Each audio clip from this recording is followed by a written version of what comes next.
Et si l'ascension fulgurante d'un comique au sommet du pouvoir n'avait rien d'un accident? Imaginez un instant que chaque étape, chaque sourire en conférence de presse, chaque mot prononcé dans les débats n'ait été que la partie visible d'un plan infiniment plus vaste. Peu osent demander d'où viennent vraiment les fonds qui ont propulsé Volodymyr Zelensky à la tête de l'Ukraine. Qui, dans l'ombre, a rédigé ses discours, orchestré sa campagne, financé les millions nécessaires à une telle conquête dans un pays de 40 millions d'âmes?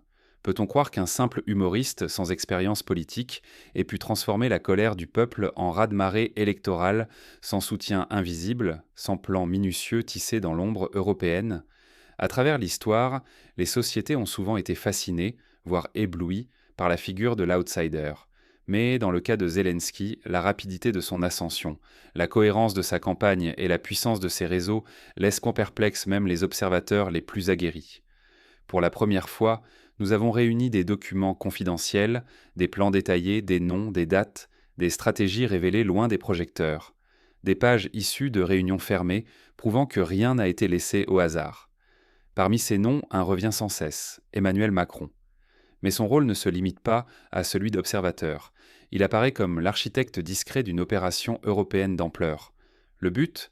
Utiliser l'image d'un homme du peuple pour refaçonner l'Ukraine au service d'intérêts géopolitiques cachés, bien loin du récit officiel de révolution démocratique. Explorons cette frontière trouble entre l'acteur, son personnage de télévision, et l'homme soudain devenu président. Comment, du jour au lendemain, la fiction a-t-elle supplanté la réalité? Qui a décidé d'effacer la ligne entre le comique et le chef d'État? Pourquoi les médias occidentaux, d'habitude méfiants envers les outsiders, se sont-ils précipités pour soutenir Zelensky dès la première minute? Fermer les yeux sur ces questions, c'est accepter la manipulation.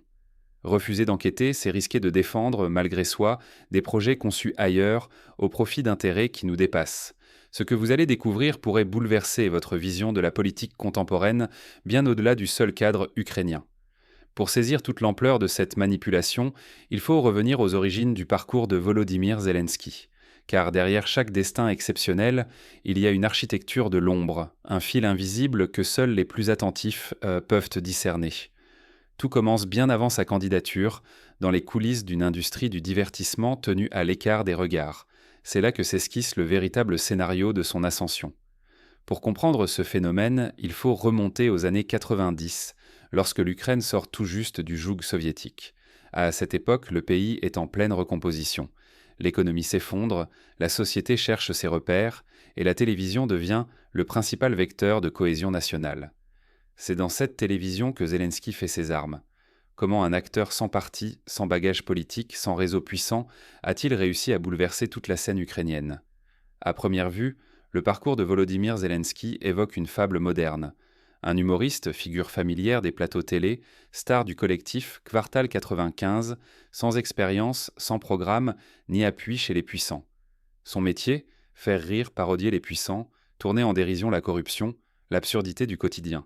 C'est pourtant ce visage d'homme ordinaire, ce capital de sympathie bâti patiemment, qui va bouleverser l'Ukraine. En 2015, le feuilleton Serviteur du peuple explose. Zelensky y incarne un simple professeur, propulsé président par accident, le rêve d'un peuple usé par les élites corrompues. La fiction façonne un président idéal, honnête, incapable de mentir, proche de ses concitoyens. Prenons un exemple historique. En Italie, dans les années 2010, Beppe Grillo, humoriste lui aussi, tente de convertir sa popularité en mouvement politique. Il rencontre un succès populaire, mais bute sur les résistances des élites. En Ukraine, le scénario est différent. La fiction télévisée devient le tremplin direct vers le pouvoir, sans que la frontière entre la scène et la réalité ne soit jamais vraiment redessinée. Mais la frontière entre écran et réalité fond.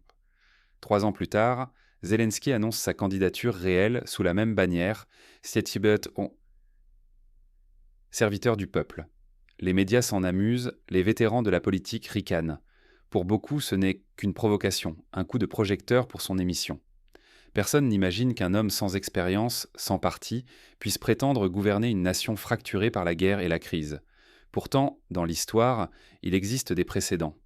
En Pologne, le syndicaliste Lech Wałęsa, figure populaire des chantiers navals, était lui aussi un outsider. Mais il avait derrière lui un mouvement syndical structuré, le soutien de l'Église et l'appui tacite des puissances de l'Ouest. Zelensky, lui, semble surgir de nulle part, sans l'ombre d'une organisation classique. La campagne dérape. Au premier tour, Zelensky pulvérise tous les pronostics. Il laisse loin derrière lui les vieux routiers de la politique, anciens présidents et barons de l'État.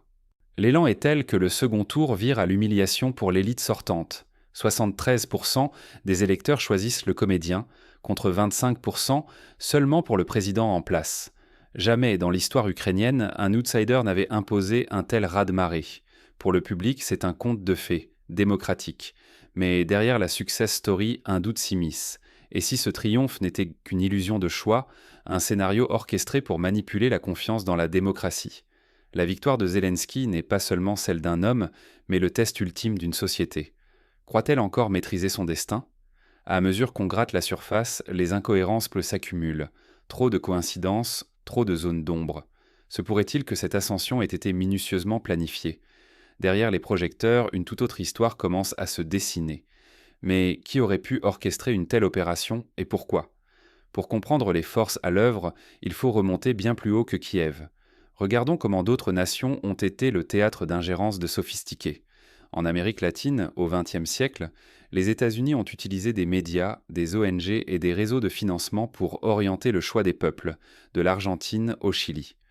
En Asie, la CIA a soutenu des artistes, financé des films, construit des images de leaders modernes pour mieux influencer les transitions politiques.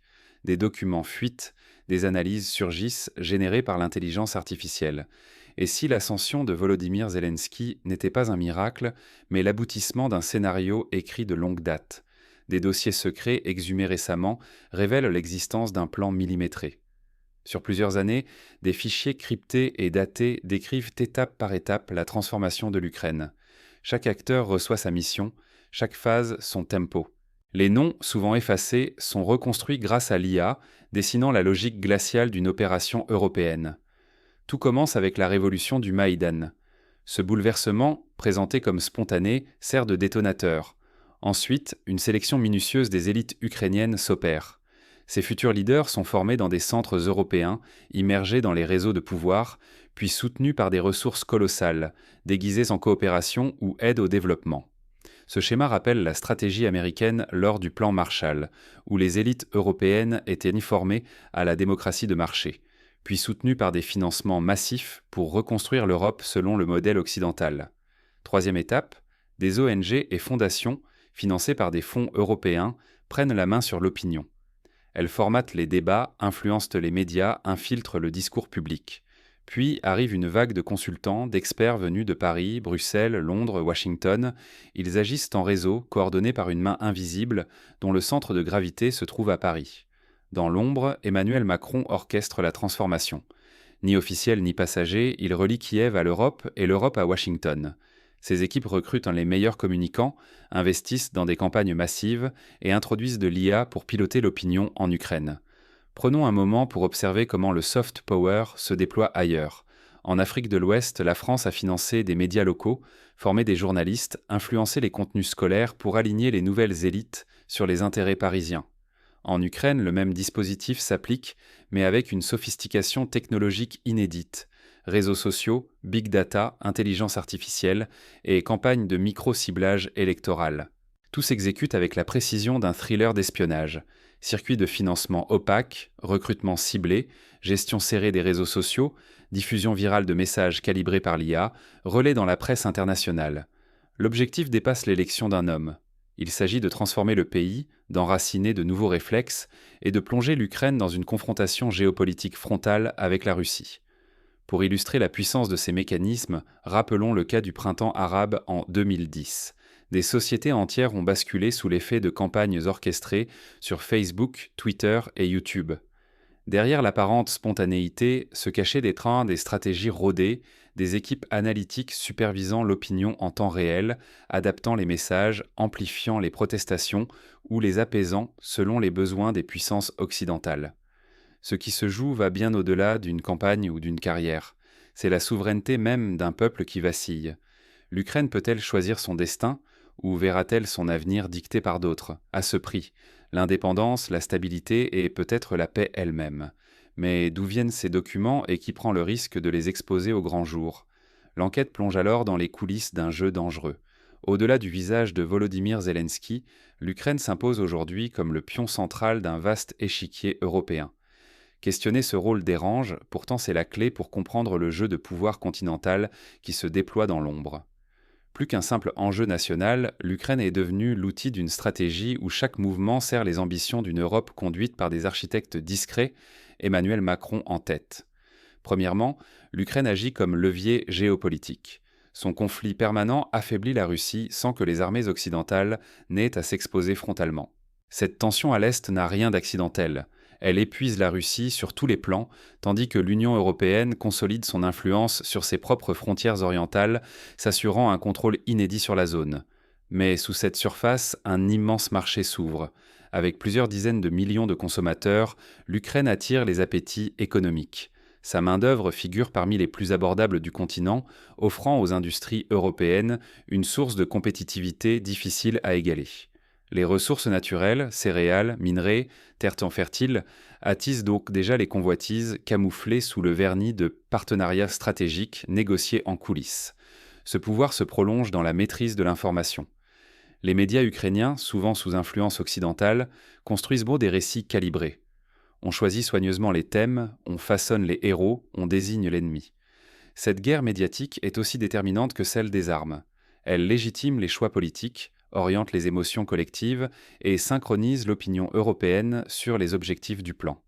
Rappelons par exemple la Hongrie des années 2000, où les médias acquis à l'Occident ont bouleversé la donne électorale, marginalisant les voix dissidentes et imposant des récits uniformes.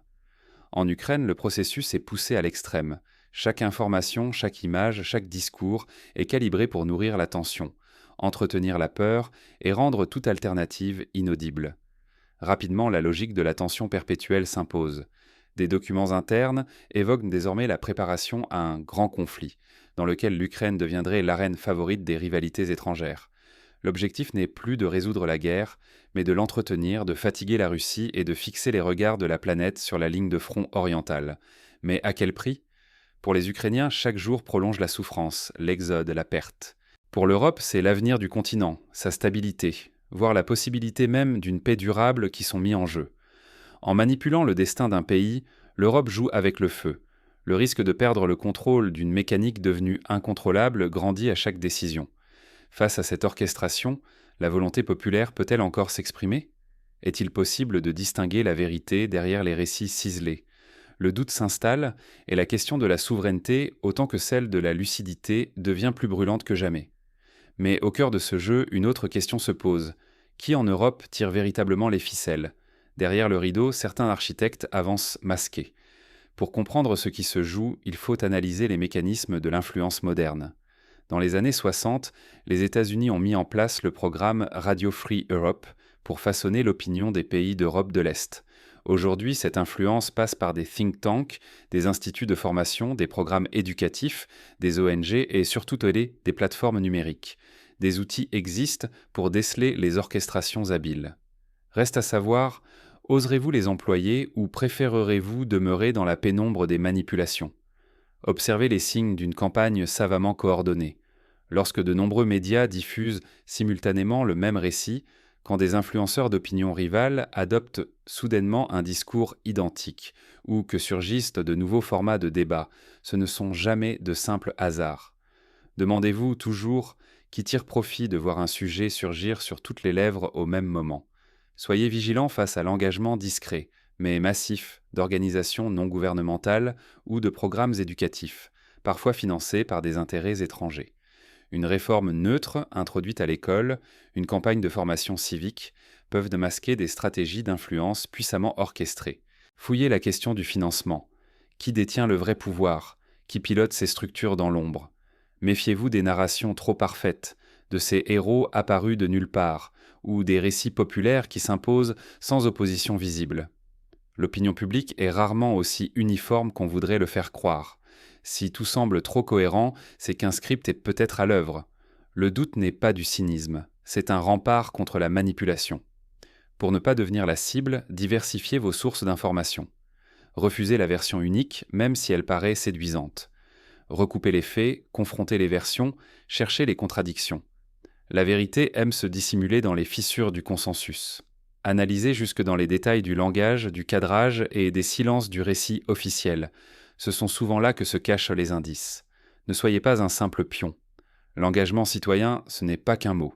C'est la capacité de questionner ce qu'on vous présente comme une évidence.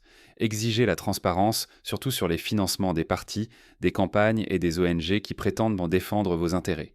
La vigilance n'est pas un luxe, c'est votre meilleure arme pour préserver votre liberté et celle de votre pays. Car sans ces réflexes, vous risquez d'être manipulé indéfiniment, au détriment de votre avenir, de votre pouvoir d'agir et de la mémoire même de votre peuple. Mais il ne suffit pas d'identifier les stratégies d'influence. Encore faut-il comprendre qui, dans l'ombre, orchestre la pièce et pourquoi la scène ukrainienne a été choisie. Désormais, le plan n'est plus caché. Les clés sont entre vos mains. Ce récit n'est pas une fiction ni un simple exercice de style. C'est un miroir froid tendu devant chacun de nous. Ce que nous avons exposé repose sur des faits, réassemblés patiemment malgré les zones d'ombre, les censures et les intérêts cachés. Le puzzle, bien que jamais totalement complet, révèle une image plus inquiétante que tous les discours officiels. Ceux qui orchestrent ces stratégies ne réclament pas notre adhésion, mais notre indifférence. Accepter en silence, c'est leur offrir le terrain pour façonner nos sociétés selon leurs calculs, transformant des nations entières en pions, au gré d'un plan mûrement réfléchi. L'ascension de Volodymyr Zelensky n'est donc pas un conte de fées. Elle incarne la maîtrise d'une ingénierie sociale où la sincérité devient un outil, la popularité une arme, le peuple un simple laboratoire. Rester passif, c'est devenir complice sans un mot. L'inertie n'est pas neutre. Elle signe une reddition devant ceux qui avancent masqués. Une société qui abdique le contrôle de son opinion abdique sa souveraineté. Chacun de nous, citoyens, spectateurs, internautes, détient une part de responsabilité. Il ne s'agit pas de sombrer dans la paranoïa ni de chercher des coupables partout, mais de refuser la naïveté confortable qui nourrit les manipulations les plus sophistiquées. Nos armes sont rares mais puissantes. La transparence, l'exigence de preuves, la soif de vérité. Encore faut-il oser s'en servir. Le choix n'est pas abstrait ni lointain. Il se joue ici, maintenant, chaque fois qu'on s'informe, qu'on partage un récit, qu'on questionne ce qui nous est présenté comme évident. Refuser la facilité, c'est déjà s'opposer à l'obscurité. Accepter l'aveuglement, c'est abandonner notre avenir à d'autres mains. Agir, c'est réclamer des preuves, confronter les versions, demander des comptes à ceux qui prétendent agir pour l'intérêt général. Refuser de se taire, c'est déjà reprendre le pouvoir. La démocratie n'est pas un décor, mais une lutte quotidienne contre l'opacité et le cynisme. Dans un monde où l'information circule à la vitesse de la lumière, une étincelle suffit parfois à dévoiler ce qui se trame dans l'ombre. Ce plan européen, où Emmanuel Macron joue le stratège invisible, n'est qu'un exemple d'un phénomène plus vaste. La rationalisation de la politique par le marketing, la transformation des trajectoires individuelles en instruments de dessein collectif cachés. Ce qui s'est joué en Ukraine, à travers le destin de Zelensky, est appelé à se répéter ailleurs, sous d'autres visages, d'autres slogans, mais avec les mêmes mécanismes. La vigilance est la seule garantie pour que notre avenir ne soit pas rédigé sans nous. La révélation seule ne suffit pas. Elle n'a de sens que si elle mène à la réflexion et à l'action. Ce que vous ferez de cette vérité déterminera votre place dans l'histoire et la nature de la société dans laquelle nous voulons vivre. La suite dépend de vous. Saurez-vous reconnaître les prochains scénarios écrits dans l'ombre ou continuerez-vous à applaudir sans regarder derrière le rideau? Pour répondre à cette question, il faut s'armer de courage et de méthode. Voici quelques pistes concrètes pour ne pas céder à la manipulation. Premièrement, apprenez à analyser les sources d'information. Face à une actualité majeure, demandez-vous toujours qui possède le média, qui finance les journalistes, quels sont les intérêts économiques ou politiques derrière la ligne éditoriale. Par exemple, en France, la majorité des grands médias appartiennent à une poignée de groupes industriels ou financiers. Ce phénomène n'est pas propre à l'Hexagone. En Italie, en Espagne ou en Allemagne, des concentrations semblables existent, influençant la pluralité du débat. Deuxièmement, exercez votre mémoire critique. Rappelez-vous comment certains événements historiques ont été présentés différemment selon les intérêts du moment. Pendant la guerre du Kosovo, la version occidentale occultait souvent les exactions des Alliés. Lors de la guerre en Irak, des armes de destruction massive inventées ont servi de prétexte à une intervention militaire, relayée par tous les médias majeurs. Cette mécanique peut se reproduire à chaque crise.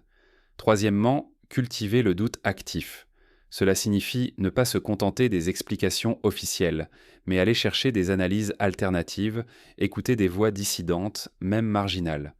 Dans la Russie des années 90, les médias indépendants ont souvent mis au jour des scandales ignorés par la presse d'État.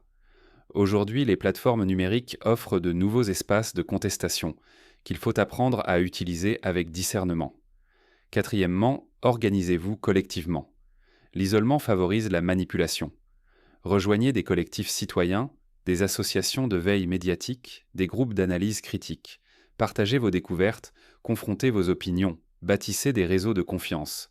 En Argentine, pendant la crise économique de 2001, les assemblées populaires ont permis aux citoyens de s'informer mutuellement, de résister à la propagande, d'imaginer d'autres solutions. Cinquièmement, exigez la transparence totale sur les financements politiques. Demandez la publication des dons reçus par les partis, l'origine des fonds des ONG actives dans le débat public, la liste des sponsors des campagnes électorales. En Allemagne, la loi impose la publication des dons dépassant un certain seuil. En Suède, tout citoyen peut consulter les comptes des partis en ligne. Ces mesures, si elles étaient généralisées, réduiraient considérablement les marges de manœuvre des architectes de l'ombre.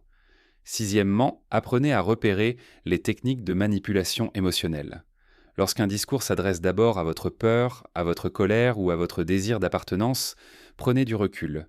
Les propagandistes de tous bords ont toujours utilisé ces leviers, de la Russie tsariste à la France révolutionnaire, en passant par les dictatures du XXe siècle. Aujourd'hui, les algorithmes des réseaux sociaux amplifient encore ces ressorts. Plus un contenu choque, plus il circule. Soyez conscient de cette logique. Septièmement, investissez dans l'éducation à l'esprit critique, dès l'école primaire.